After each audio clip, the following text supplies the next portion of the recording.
Un buen día tengan todos, mi nombre es Pablo Alarcón y hoy día hablaremos sobre algunas definiciones lingüísticas como el sociolecto. Empecemos.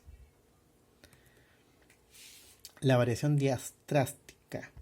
La variación diastrástica tiene que ver justamente con la variación de la lengua a nivel social, que también se le conoce como dialecto. Esto quiere decir que la variación del dialecto, lo que se llama sociolecto, el sociolecto viene a ser la variación a nivel social. Esto quiere decir que es según los criterios de acuerdo a una determinada sociedad, vamos a ver que hay niveles de cómo se habla el lenguaje, porque no es lo mismo que una persona pues, de un nivel estándar va a hablar diferente un poquito del nivel subestándar. Vamos a ver justamente lo que es estándar, superestándar y subestándar. Tiene que ver con el modo de las personas de hablar. Y eso justamente tiene que ver también con el nivel de educación, factores de edad, factores de sexo, religión, incluso podemos decir pues de nivel socioeconómico también. Interfiere mucho en la forma como uno habla. Entonces vamos a ver justamente eso. Los niveles de la lengua.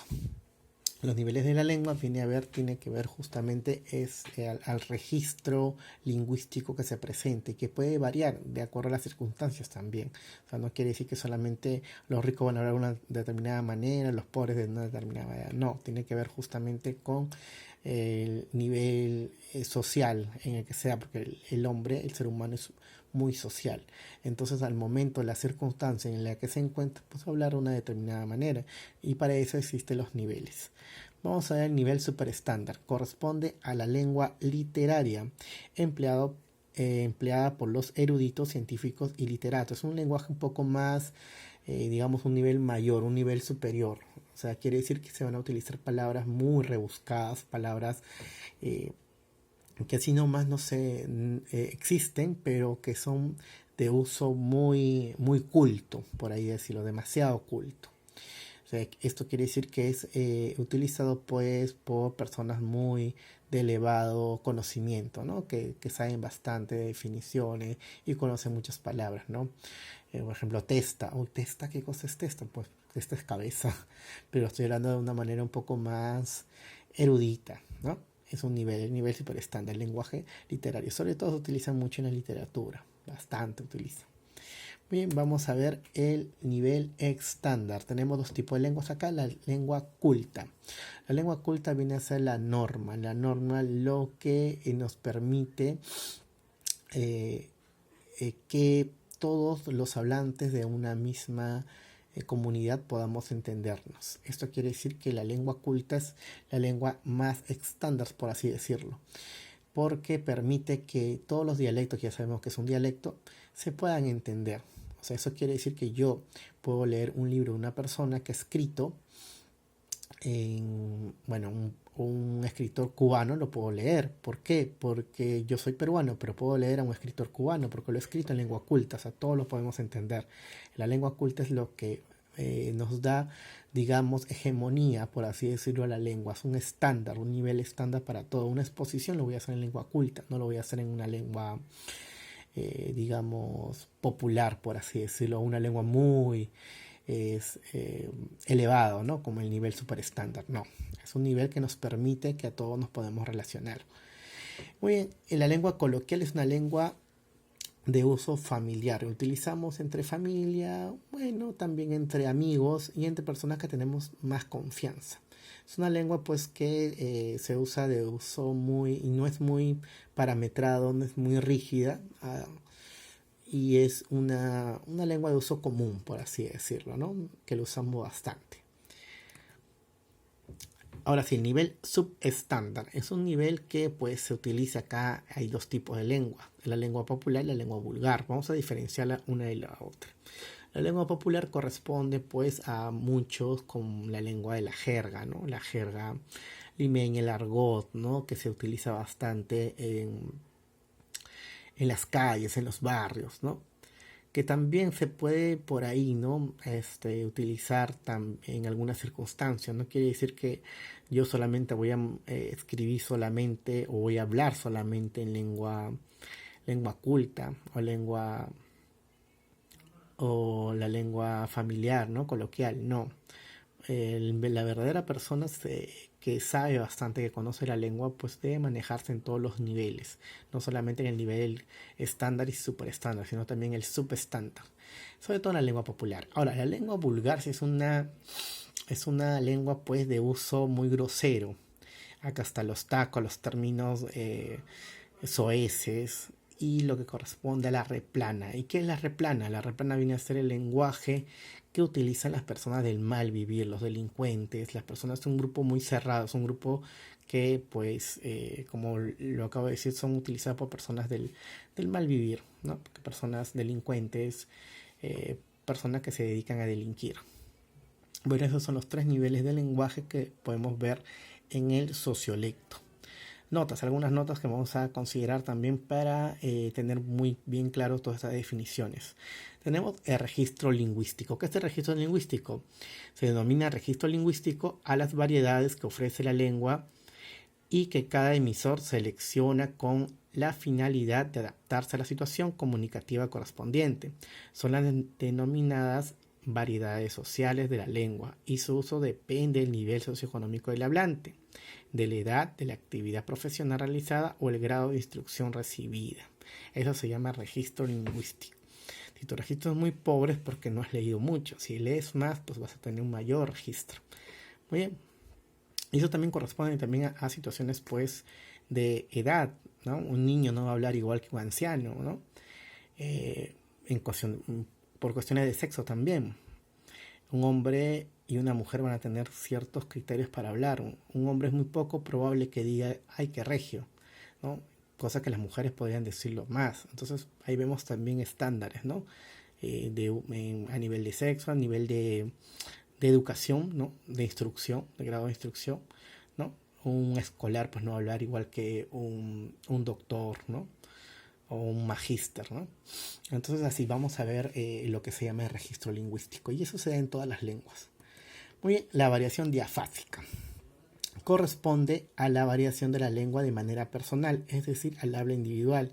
También se le llama idiolecto. Esto quiere decir que es la variación de manera a nivel personal. Eso, por ejemplo, Juan tiene 12 años y su amigo Carlos también tiene 12. Ambos van a la escuela, están en el mismo salón y viven en el mismo distrito. Pero cada uno tiene una forma de hablar diferente.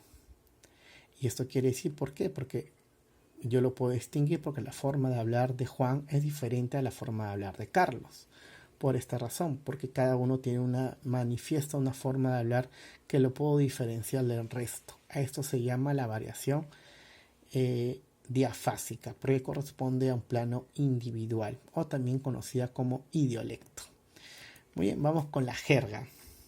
Las jergas son la lengua especial de un grupo social diferenciado, que solo es usada por los propios hablantes de ese grupo. Este lenguaje particular puede resultar difícil de entender para aquellas personas que no forman parte de ese grupo social en concreto. Por ejemplo, una jerga muy peruana, ¿no? Me fui a un tono. Tono en Perú significa fiesta. Me fui a un tono. Me fui a una fiesta. Pero una persona que no es peruana no lo va a poder entender. En el caso de Chile, por ejemplo, me fui a un carrete. Carrete, el término carrete lo utilizan sobre todo en Santiago. Una persona que no es de Chile no lo va a entender. ¿Por qué? Porque está utilizando una jerga que corresponde a un dialecto determinado, en este caso el chileno. He puesto un ejemplo de un caso de la jerga peruana y la jerga chilena, por ejemplo. Muy bien, el tecnolecto. El tecnolecto viene a ser una jerga de uso profesional o también llamada la jerga ocupacional, de acuerdo a la ocupación que uno representa o uno está inmerso en ello, pues va a hablar de una determinada manera. Los médicos, entre médicos, pues van a hablar una terminología diferente, ¿no? Este señor tiene una cefalea. Señor que dice cefalea, yo no entiendo qué cosa es, por favor, que me voy a morir, doctor, por favor. No, usted tiene dolor de cabeza, pero no lo dice de manera tan simple porque utiliza términos técnicos, porque es propio de su ocupación. Entonces así vamos a ver un tecnolecto diferente según la ocupación. Un tecnolecto usado por los médicos, por los profesores, por los carpinteros, por la gente de gimnasio, por la gente que estudia maquillaje, por la gente que se dedica a una determinada actividad, los pescadores, los futbolistas, ¿no? Cada uno va a tener su término que se va a diferenciar de acuerdo a su ocupación. El interlecto. El interlecto es la interferencia de la lengua materna en una segunda lengua. Cuando yo quiero aprender una segunda lengua, pues mi lengua materna se va a manifestar, va a interferir, y eso me va a provocar algunos problemas al momento de hablar. Por ejemplo, un ejemplo, ¿no? Que una persona en quechua, pues que va a aprender castellano, pues va a tener muchos problemas, porque el castellano tiene 5 vocales, A, E, I, O, U, y el quechua solamente tiene 3, A, I, U. Entonces va a alternar con la E y con la O. No lo va a poder saber diferenciar, porque en su lengua materna, que es el quechua, no lo tiene. Por ejemplo, ¿cuánto está el kilo de huevo, señor? Yo le he puesto D, pero a veces muchos dicen D. De huevo, señor. O sea, le va a costar mucho decir la E o la I, ¿no? La E lo van a alternar por la I. Y en el caso de la O por U, porque en su lengua es así. A veces van a poder diferenciarlo, pero no siempre se va a dar ese caso, porque su lengua va a estar presente y latente ahí. En el caso, pues una persona que de habla inglesa, cuando aprende castellano también, y lo vamos a ver bien marcado, ¿no? Sobre todo en la R, esa vibrante, ¿no? Múltiple, la R, vamos a tener hello, Verónica, ¿no? Que no va a poder decir Verónica, va a ser Verónica. ¿Por qué? Porque la R le va a costar bastante. Y a eso se llama interlecto. Y a veces, muchas veces, este interlecto se usa bastante con mofa, con fines de burla hacia las personas que, bueno, están aprendiendo una lengua que no es la suya. Entonces, a veces también es una fuente de discriminación. Entonces, eso es el internet, en todos los lugares hay. Cuando vas a aprender una lengua, pues te va a costar, porque tu lengua materna va a querer, se va a interferir en lo que vas a querer aprender una nueva. Entonces, le va a costar, va a tomar tiempo para adquirir una lengua, una segunda lengua en este caso. ¿Sí? Muy bien, el interlecto. Ahora sí vamos con lo que es idioma. El idioma es la lengua oficial de un país o nación. Ojo, el término lengua, idioma. La única diferencia entre lengua e idioma es que el idioma es la lengua oficial. Y bueno, según el artículo 48 de la Constitución Política del Perú, dice, son lenguas oficiales en el Perú el castellano, el quechua, el aymara y las demás lenguas. O sea que existen muchas más lenguas, ¿no?, en el territorio peruano que son oficiales. Tenemos el caso de la Xánica, el Shipibo-Conibo, Cheteo, el Aguaruna, el Machiguenga, el Nomaxiguenga, el Piro, el Yine, el Eseja. Tenemos una gran variedad, el Bora, los Boras, ¿no? Mucha gran variedad de lenguas que, si bien es cierto, hay una legalidad porque está escrito en la Constitución, pero en el plano práctico no se da, porque no suelen ser atendidos las necesidades básicas de estas poblaciones en su lengua materna.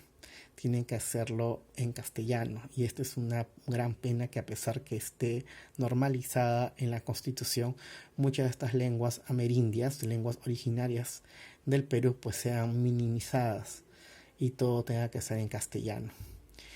En los hospitales en castellano, las universidades en castellano. Entonces es un hablante de estas lenguas, pues lo que va a tener que hacer es aprender el castellano, y muchas de esas personas, al aprender el castellano, pues ya no quieren seguir hablando su lengua materna, y poco a poco se va perdiendo.